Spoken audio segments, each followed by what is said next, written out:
Hey everyone, my name is Mike, and this is the full run for summoning Nightbane. I thought I'd probably post this as well just in case someone wanted to actually see the full run instead of just a quick guide.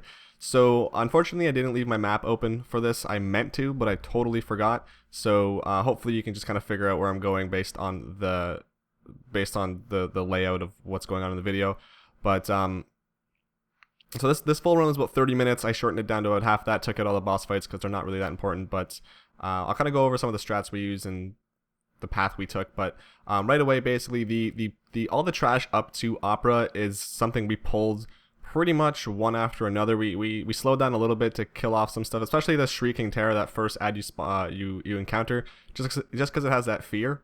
So you want to make sure to either keep that interrupted or stunned or kill it really quickly. We didn't kill it till around here, so that was fine. But these ads, they don't do that much damage. Ooh, it starts with a P. I forget their name now. It starts with a P though. They do that pennies from heaven thing, which is all the swirlies on the ground. You want to make sure to kill them really quickly as well. When you get to Opera, talk to this guy. It's like a 23 or 25 second, actually like a 30-second I think thing to spawn the Opera event. But we just brought all the trash down to Opera, killed it here since we have to wait for the thing to spawn anyway, and then we killed off the trash here. Then we did the Opera event. So obviously Opera event changes on a weekly basis. So this week that I did it, that was the Tony and the Murgria fight. So this will vary on a week-to-week basis, and I'm sure some fights will be easier than others. But I skipped that because it's just the boss fight. You don't need to see that. So you do have 8 minutes to up until that when that door opens. So like I said in the other video, you have 8 minutes from when you open the first door to Karazhan. You have that message in the chat box that there's a wind through the air or whatever it is, and from that point on you have 8 minutes to get to the first crystal, which is after the Opera event. So we're pulling all the trash again, just kind of really quick pulls for this. You really need to be really quick, especially early on if when people aren't that geared. I don't know, I think there was 860 average item level for this group. I think that's what the group was for, or the group invite was to get into the group. You had to be 860 at least. So this is the trash you would do the invisibility potion on. I wiped to that room probably 10 or so times the night before with these different groups, just because they didn't use invisibility pots and they pulled the entire room. If you are not using invis pots, do not pull that entire room. They will wipe you. They do so much damage. The AoE, there's something that they do that does so much goddamn damage, so do not pull that entire room. For these guys over here, so that crystal, so that's where the first crystal is here. There is ushers here that they do flashlight, which I don't think they can be stunned either because they weren't being stunned by my shockwave. But for flashlight, make sure you're not facing them, or else you're gonna get disoriented for like 3 or so seconds. And there's a few of them, so you probably will get disoriented unless you can just, like a healer, for example, can just not face the raid at all, and just heal everyone. So you click that crystal and you get the first buff, the Medivh's Echo, which is it's 6 minutes, and then you continue pulling. So I accidentally pulled this extra group on the left there, so didn't really bite us in the butt too hard, but it was kind of annoying, and I thought we were gonna wipe at one point because I think one of our guys died, and then I think we got really low too. But again, there's ushers here that again, like I said, you don't want to face them. You want to make sure you're killing them ideally first. And one thing with these, since you're doing like really quick pulls like this, stuns and mass AoE is super helpful.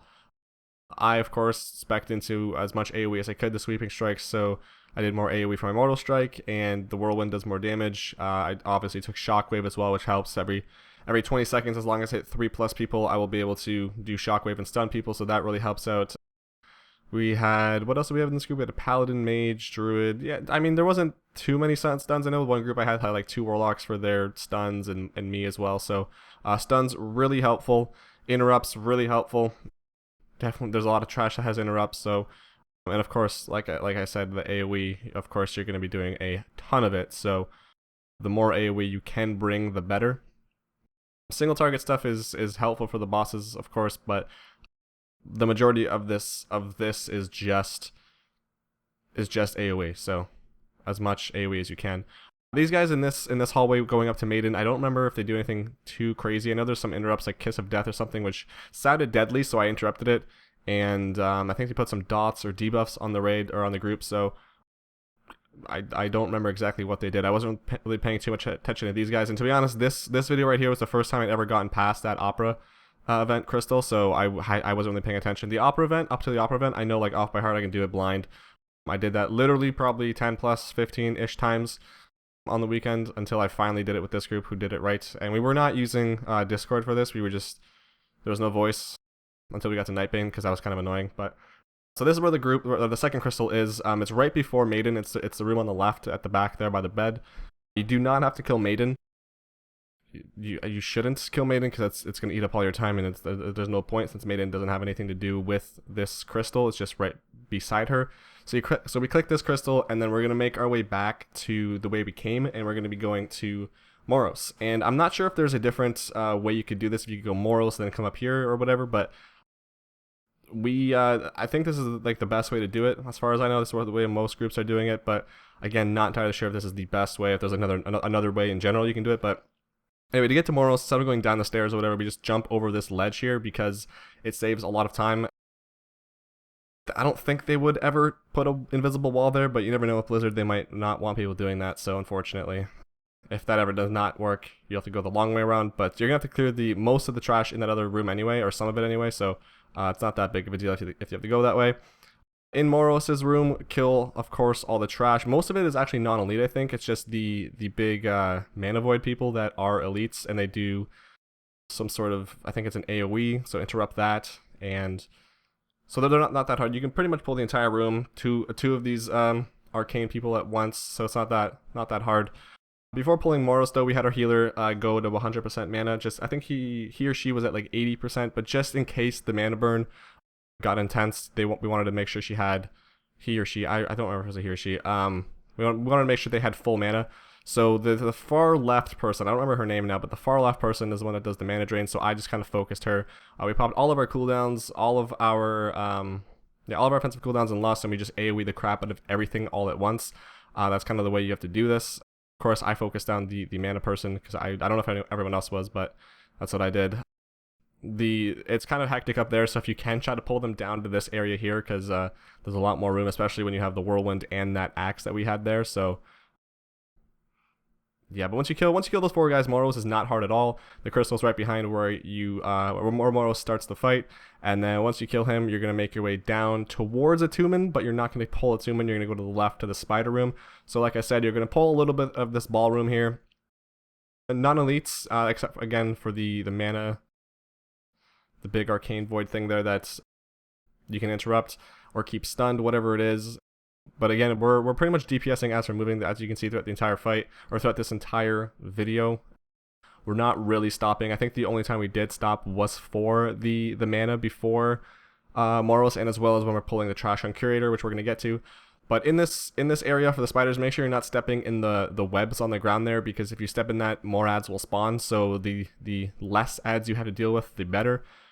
These ads have I believe they have a frontal cone called web spray. I don't know if it's I think it's the arachnids here that they have that. I'm not entirely sure. I know I died to one of them coming up here, and I wasn't 100% sure what it was, if I was standing in the wrong spot, or yeah, there I was like, I don't know what happened. So I think it's a frontal cone that does a lot of damage, and the tank should eat, but if at best just kind of stay behind them if you can. Because I think that's it. I don't know if there's anything interruptible for these guys. I think the arachnid might have something interruptible. This is pretty much the easiest place, because there's no boss here, it's just a lot of trash. Pretty easy to navigate. You're just going back to this little corner there at the map I opened for you.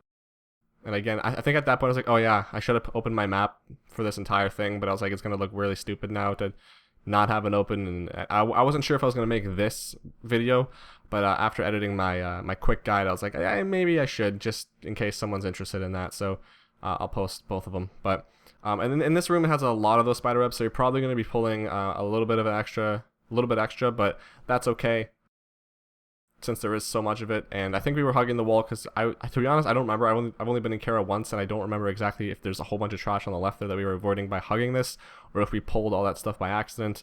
But either way, we pulled it all, and we AoE'd it down. Again, I tried to stay I tried to stay behind the spiders, because I didn't want to get AoE'd down. I wasn't entirely sure what they did, so I started eating here as they pulled some more trash, because I did die and I wanted that food buff to make sure I was doing as much DPS as I could. I did flask, I did eat food. I was potting on Nightbane anyway, we went to kill it. I don't know if everyone else was, but I was, so it really helps out. So the last crystal here, or I guess the second last crystal here, you can click, and then once you click it, you can click on the portal behind it, and this will take you back to the start of Karazhan. Instead of going right, you're going to go left. There is a couple of these ghost things. I think only one of them is the Terrifier or the Screecher, whatever it's called, that does the terrifying wail that you want to interrupt. The other two do a soul leech, which I believe is just, it drains your health.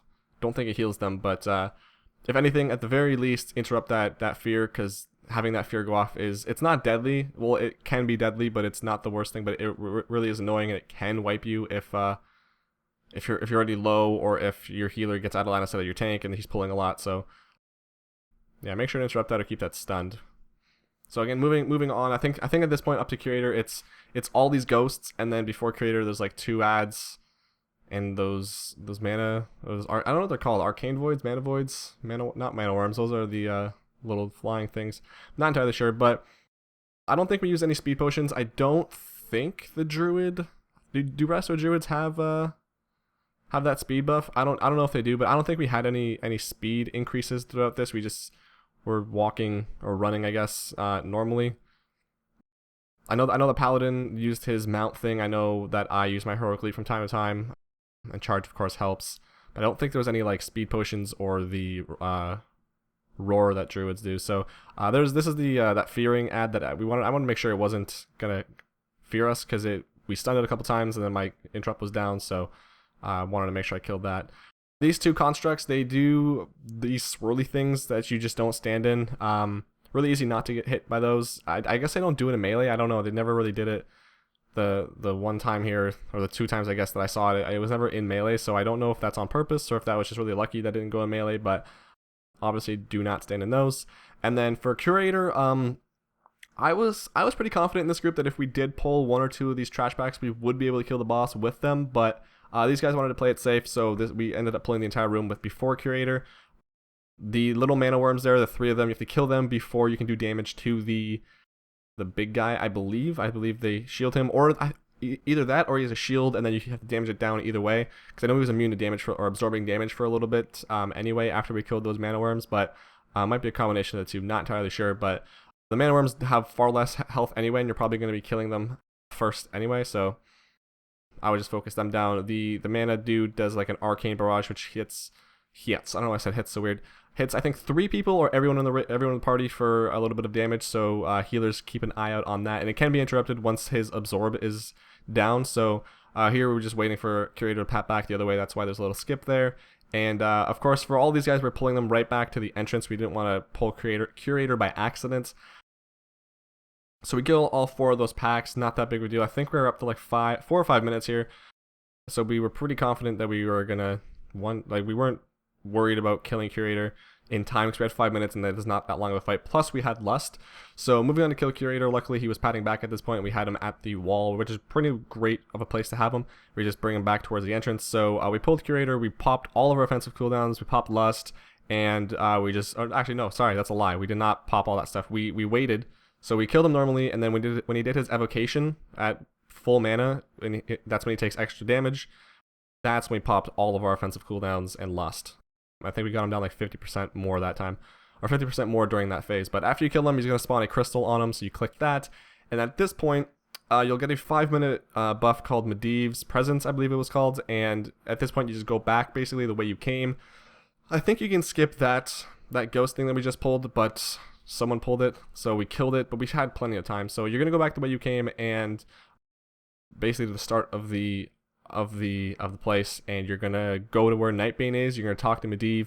Once you talk to Medivh, you get an achievement. There's a shit ton of RP, so I cut that out. I didn't do Medivh's or Nightbane spawning. It's not really that important, but that's it. So that's how you spawn Nightbane. And then if you want to click the annotation on the screen right now, I'll take you to the guide on how to do Nightbane, the strats and mechanics and stuff. So thank you all for watching. Have a great day. Hopefully this was helpful. Hopefully you learned something, and if you didn't, well, that's awkward.